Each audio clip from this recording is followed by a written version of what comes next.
Welcome to Passionate World Talk Radio. Educate, enlighten, entertain. Do you want to become a talk show host? Do you have a great idea?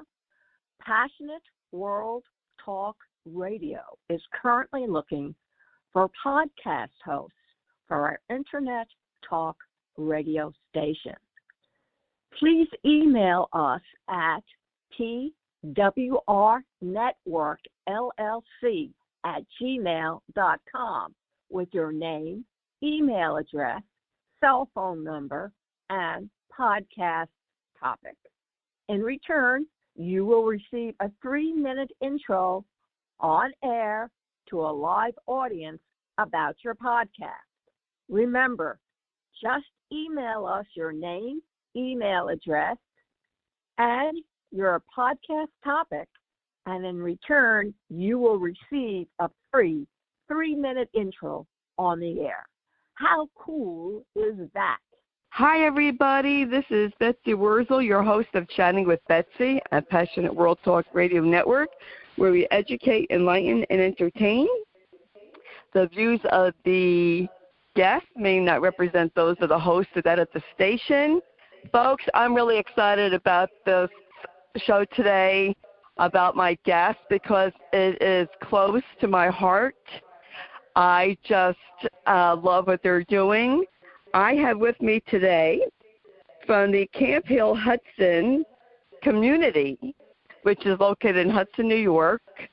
I have with me Nathan McLaughlin, who is Executive Director of Camphill Hudson. I have Jody Brookes, who is the Director of the Camphill Hudson Players and the creator of Cooking with Friends. And I have Kelly, one of the players. And you need to go on YouTube and check out Cooking with Friends from the Camphill Hudson Players. It is just fantastic, and I just love that people with different abilities are showcased. And Matthew, as the host, does a wonderful job. So I want to welcome you, Nathan, and Jody, and Kelly, to Chatting with Betsy. I'm so happy to have you on. Well, thanks for having us, Betsy. It's great to be here. Yeah, thanks for having us. Oh, you're welcome. Nathan, can you speak about what it is that you do and about the Camphill Hudson Community? Sure, yeah. So I'm the Executive Director. Camphill Hudson has been here for about 12 years. We are part of the worldwide Camphill movement of intentional communities.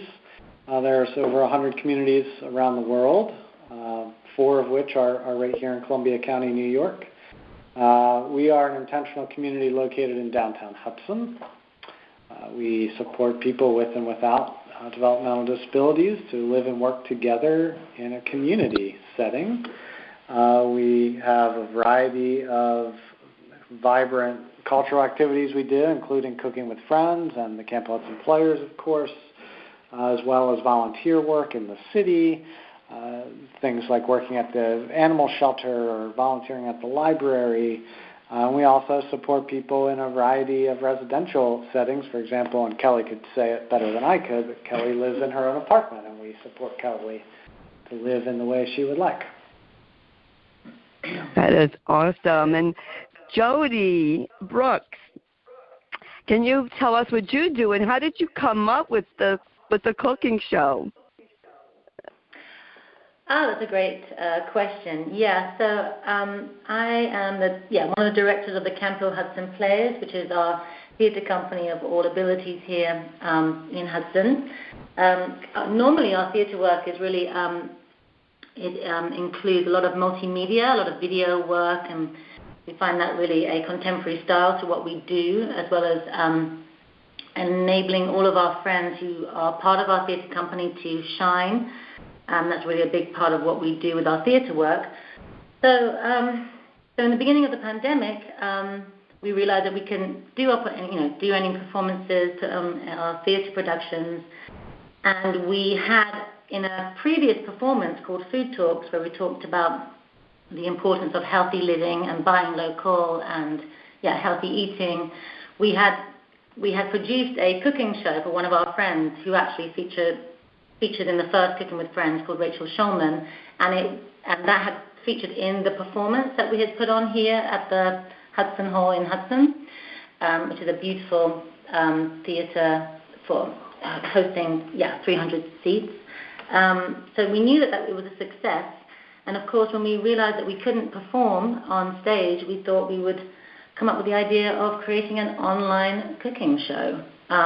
But it's also because we have a great passion for caring for the earth and cooking wholesome food and ensuring that it's beautifully put together. So we thought, why not put the two qualities that we try to bring to our community together, and so more people could see it online. I love it. Thank you for the work that you do. And Kelly, how do you like being on YouTube and doing a cooking show?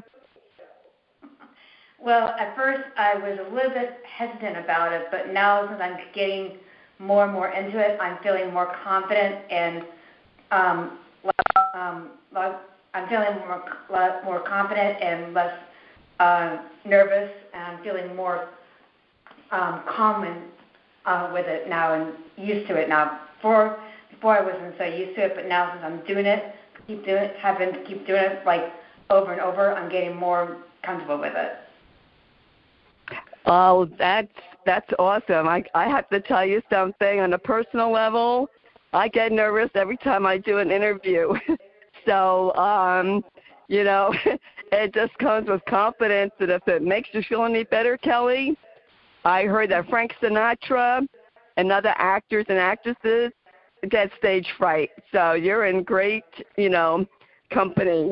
You do a great job. All of the players do. I saw several of the shows, and I really want to urge my audience to go check it out, Cooking with Friends, on YouTube. I'm going to tell you why your show and what you do is close to my heart. My son, Joshua, is 37, and he has a cognitive disability. So when I see the press release from my CEO, Lillian Caldwell, about your program, what you do, I was thrilled. It's such an honor for me to do this, to have you all on, because I just really love what you do. And I think it's important for the community to get involved, and for people with all kinds of different abilities to be part of the community and to be seen. And I love that about the Camphill Hudson community. I just really admire that. I can't even, talk enough about what you do. You're in other countries, Nathan? There are Camphill communities, in lots of different countries around the world. Each Camphill community is independent, so but we all carry the Camphill name. Yeah, they're in many, many countries. There's a lot of them in Europe. There's several in Africa. There's even one in Vietnam. And wow. In Russia too, and China, I believe. Russia, correct. There's an emerging community in South Korea, South America. Yeah. Well, that's awesome, because this podcast is international. The internet radio station, Passion World Talk Radio Network, is heard in over 100 countries, so that's great to know. And what would you like the public to know about the show and, what you do? Can you speak to that? Because I really like to bring a lot of awareness to what you are all about. I think the show, the part that I love so much about the show is that, yes, that it's reaching such a wide audience that we normally wouldn't have access to, and it's really celebrating the unique quality of each individual. So yes, it is a cooking show, and it's fantastic that we can, showcase the fact that our friends, of course, can cook and are, love cooking and are passionate about cooking. But it also really focuses on their story and their narrative and their relationship that they have with their friends who are supporting them, cooking with them. and their relationship with us. So really, that's the part that I love so much, that we're able to get to the essence of who our friends are, and and bring out their fabulous quality for a much wider audience to experience, and maybe change their perceptions of how they see our friends with special needs. Yeah, and similar to Jody, how to change people's perceptions, I think, is really important to me, and speaks to kind of the center of what it is we do in Camphill, which is to acknowledge that everyone has gifts to offer regardless of their ability or disability, and by working together we support each other to be our best. And I think the cooking show really highlights that.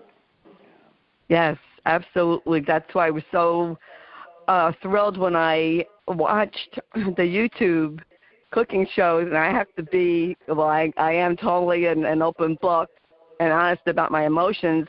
I was in tears. I was actually in tears watching it because it touched me so much, because I work in the state facility for the disabled. And, that's back when they were, I'll call it warehoused. They were just dropped off back in the 60s, and their families didn't even have anything to do with them. And to see such a progression, and to see people out in the community and being a productive part of society thrills my heart. And because people blazed the way, and people like you, Nathan, and Jody and Kelly, people are seeing more and more people with different abilities out in the public, and I think that's wonderful, and we need to keep doing that.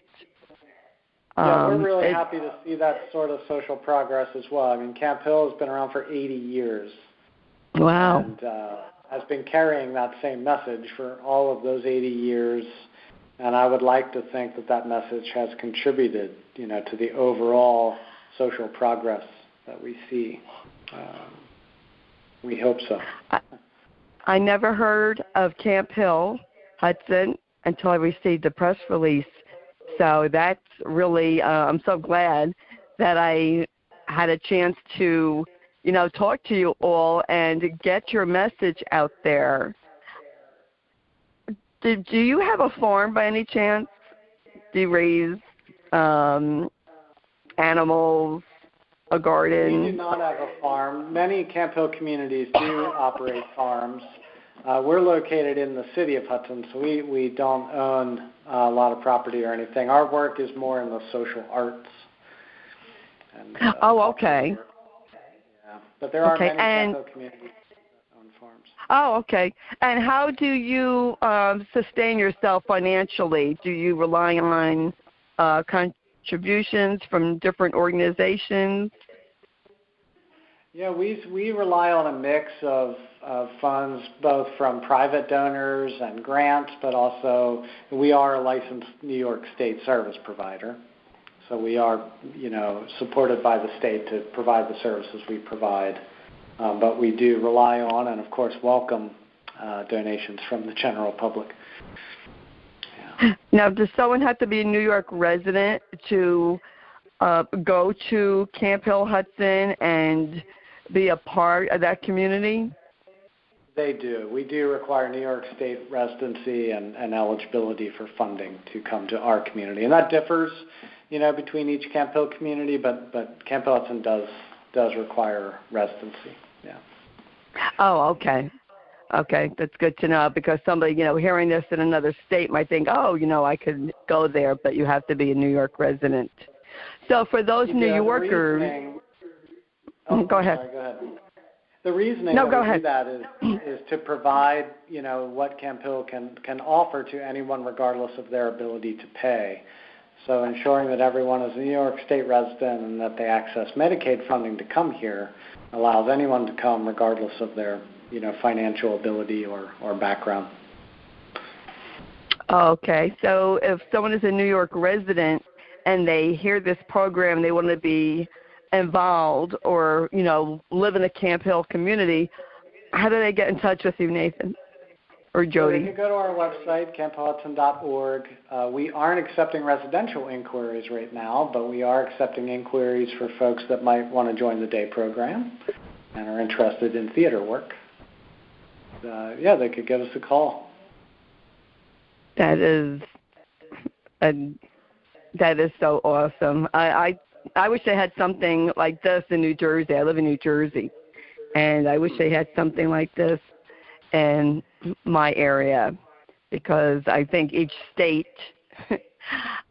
should have a Camphill Hudson community. I just think it's that awesome. And when I get excited about something, I can't help it. I'm just a passionate person, and I don't, apologize for that. I just think it's so important as a mom of someone who has special needs, for my son to be accepted in a workplace and out in society. And I really like companies who do hire people who have a disability, who will work with them, and they're a work coach, their job coach. I think that's very important. You might have said this earlier, but do you have sheltered workshops within your community? We do not have sheltered workshops. Sheltered workshops are actually illegal in the state of New York. Wow. Oh, okay. Legal might be a strong word, but they closed them all. We provide a lot of cultural opportunities, so folks are engaged in the theater program, but folks are also engaged in a lot of volunteer work in the wider community. Like I said, whether they're going to the animal shelter or the library, etc. If folks wanted to seek employment, we would certainly support them to do that. We don't have anyone with us right now that is employed, but if folks were interested in that, we would definitely support them. And then, of course, we do other work that's cultural. We have, for example, a free writers program. Kelly, I think you're involved in the free writers program. You want to say just a little bit about the free writers? What that is one of our good friends, Billy Shannon, he came up with the idea of free writers. What it is it's like a journal writing class where we can bring our journal, write our thoughts in our journal, like our personal thoughts. We can do either writing or drawing or whatnot, and if we want to, we can share what we wrote. But it's basically a class where you can do free writing. It doesn't have to be like a themed class. You can write whatever you feel like writing. And really learn to express yourself through words. Yeah. Correct. Yeah, and then before the pandemic, I've tried to avoid that phrase so far in the interview, but before the pandemic, we were doing a lot of culinary work as well. And we hope to get back to the culinary world where we could, again, provide catering services. And we were also hosting a weekly community dinner that was open to the general public at no cost every Tuesday night. We haven't done that in a year and a half. Someday again. Yeah, and I would just say, to dovetail on what Nathan said, earlier on in the interview, that we all contribute to the whole, and so it really is a strong component that our friends feel that they're all contributing to everything that we do and feel, and their work is valued. When we come to the kitchen and we cook lunch for 30 people, we're all, playing our part. So there is that work ethos where people are, having a sense of purpose and fulfillment in the work that we all do together. I really love that. Now, before the pandemic, did Camphill Hudson do art shows, showing off, the art shows? I know you had theater. Yeah, we would definitely do an annual production at the Hudson Opera House, the Hudson Hall here, for the theater work, and then we would host some art shows. Sometimes we would host art shows for outside organizations as well, working with the local mental health agency and showcasing their art. And really, like we said, with the cooking, we have a beautiful kitchen in our building, and what I've always found so wonderful is the culinary arts and cooking is a big part of what we do, and we would cater many different retreats and workshops and classes for all different people who then come to our space, and we are the hosts. So we make the space beautiful, we cook delicious, healthy food, we serve the food, and it really kind of flipped how our friends are perceived in the wider world, that we are always, needing to be provided for. We were the providers. We were the people who were offering the food and the excellent cuisine. So that was really a big part of what we did, and it was a really great way to integrate and meet friends and new people. I just adore that. Now, how do you decide what you're going to cook for the show and who you're going to have on out of your group to do it? Well, so the kitchen is actually set in in a 10-barn farm, which is a farm just on the outskirts of Hudson. Matthew Harrington, who's the host, it's his family's farm, and we were just very fortunate that they had just completed their commercial kitchen for us to use.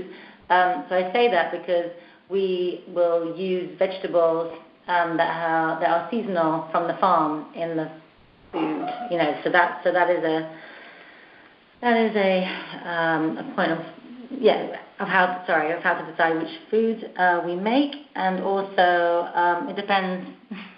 It depends what our friends like to cook as well. So, for example, the show that we're almost finished editing now, we've actually invited a restaurant owner from Hudson to join one of our friends in our community, and it's really awesome to be able to reach out like that and connect with our local community as well as interspersing and integrating from Camphill Hudson. And she's fantastic, the restaurant owner, and very charismatic, but not the best cook. So, for example, we have a gorgeous, colorful fruit salad in this episode. It's, as I said, for me, really it's more about the relationship and the connection and the story and the narrative of the people who are featured in the show.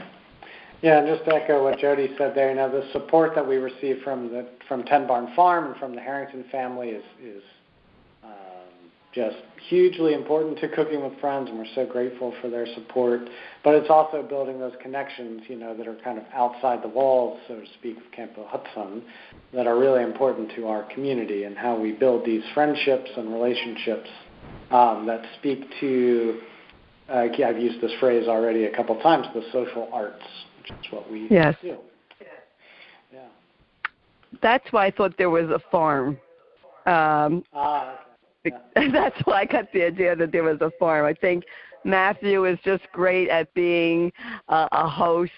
I just want to hug Matthew, and I like how the little fairy pops up and makes her little sayings. I just think it's a very well put together show, and I just really want people to watch it.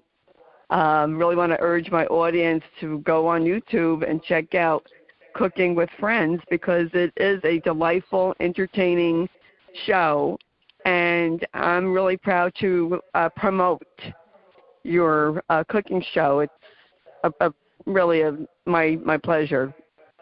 Is there anything else? Oh, you're welcome. Is there anything else you'd like to say, Nathan, Jody, or Kelly? To the audience? I just really appreciate your interest and hope everybody enjoys the show. Thank you. So you're welcome. With us today. Thank you for you're welcome. You're welcome. Jody, I have to ask you this because I detect an accent. Are you from England or Australia? Yeah, I'm English. Yeah, I'm from England. I like a English accent, but people tell me I have a New Jersey accent, so that's okay. Well, I want to thank you all for coming on and chatting with Betsy and sharing. Nathan, if people want to get involved, they go on your website. They want to get involved with the visual, the arts. check out their website, Camphill Hudson, and it will be in the blog. So please, folks, read the blog, because the information on how to reach Nathan and know more about Camphill Hudson will be in the blog that Jeannie White, the station manager, writes. So I want to thank Jeannie White, who is station manager, who writes the blog and produces the show. And I want to thank Lillian Caldwell, CEO of Passion World Talk Radio Network, who gives people a chance, a platform, and for sending me the press release. So I got to interview Camphill Hudson and put them out there so you, audience, can be familiar with them and get in contact with them. I would really appreciate that, and I'd appreciate if you would share this show. And you never know who you can help by sharing a show. And thank you, audience, for listening and downloading and sharing. And it's free to subscribe to Chatting with Betsy. If you missed any of the show, you can catch it on your favorite podcast. I'm on Google, Apple, Spreaker, Spotify, just to name a few. And in a world where you could be anything, folks, please be kind, because we need it. And I have to say this, as a mom with a child, an adult child with disabilities, treat each person as you would want to be treated, as you would want your child to be treated. Everybody has worth, and everybody can contribute to society. Do not judge people by what they look like or sound like, because you don't know what they are capable of doing until you give them a chance. That's me on my soapbox. But until we chat again, be kind. This is Betsy Wurzel, your host of Chatting with Betsy at Passionate World Talk Radio Network. Bye-bye, everybody. Do you want to become a talk show host? Do you have a great idea? Passionate World Talk Radio is currently looking for podcast hosts for our Internet Talk radio station. Please email us at twrnetworkllc@gmail.com with your name, email address, cell phone number, and podcast topic. In return, you will receive a 3-minute intro on air to a live audience about your podcast. Remember, just email us your name, email address, and your podcast topic, and in return, you will receive a free 3-minute intro on the air. How cool is that? Thank you for listening to Passionate World Talk Radio. You can listen to this program all over again by going over to https://passionateworldtalkradio.com. You can also hear it on Spotify, Spreaker, Amazon Alexa, AMFM247.com every Tuesday evening between 8 and 9 p.m. YouTube, Facebook Live, LinkedIn, and all the other podcast directories one can find on the Internet.